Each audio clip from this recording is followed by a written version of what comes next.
This disease is filling my lungs, injected into veins, splitting my brain, playing tricks on my mind, creating hallucinations and delusions of a superiority complex.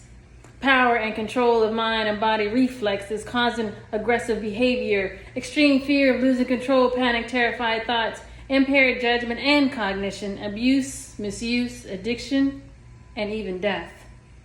You can't catch this from coughing or having a fever or staying 6 feet away. Sanitizer won't help kill this disease. Can you see it?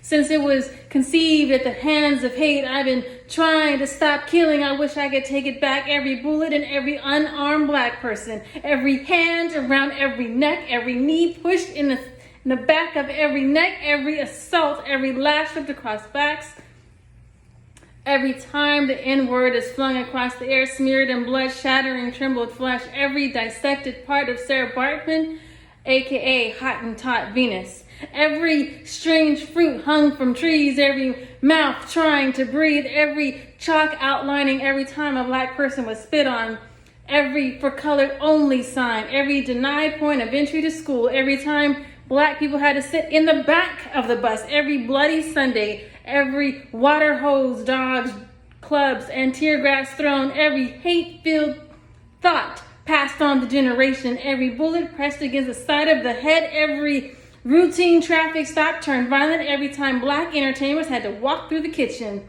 every segregated hotel and established, every false police reports, every denied mortgage loan, every innocent black person on death row.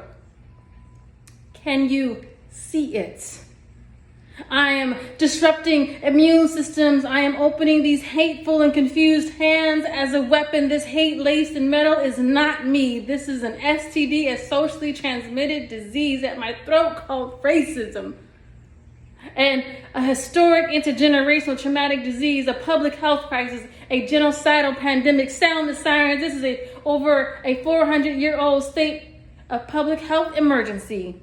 Choking on injustice, injecting ideas of scientific deficiencies, justifying reasons to place an inferiority complex, transferring across generations stolen stem cells, injecting lies like Tuskegee experiments, dissecting black bodies used to justify scientific racism, exchanging cells and bodies to bodies behind jail cells, masked with fear, trying to put masks on the sickness. Can you stop it?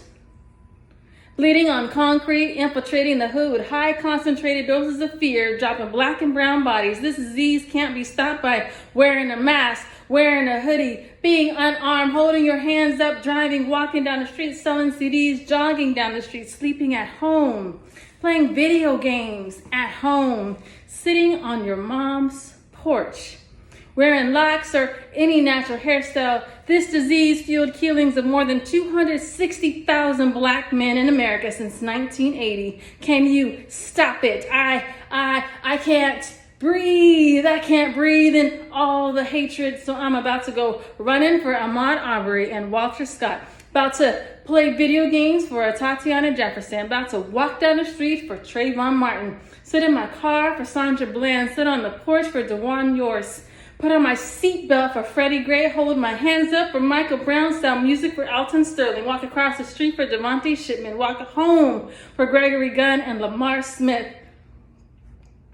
I'ma breathe for Eric Gardner and George Floyd. I'ma stand for Breonna Taylor, Sean Bell, Kendra James, Ezell Ford, Laquan McDonald, Tamir Rice, Jamar Clark, Sharice Francis, Ramarley Graham, Latanya Haggerty, Ronald Madison, Manuel Loggins Jr., Rodney King, Emmett Till, and for every black person who was unjustly harassed and killed. I'm going to stand in, speak in truth, and be black.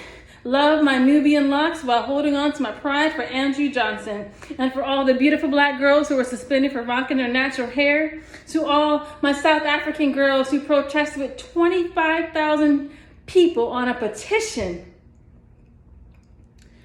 to lift suspension on black hair. For the South African school who put together a hair committee. A hair committee was created to remove black girls for fear of an empowered black girl who refused to change her blackness.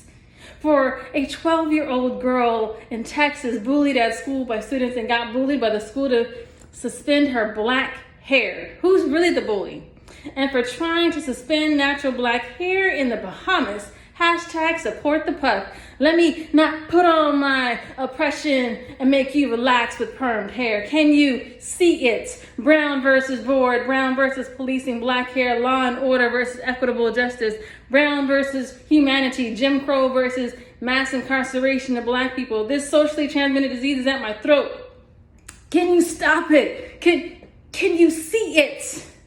Don't spit on my culture with a Kool-Aid smile and then try to touch my beautiful locked hair.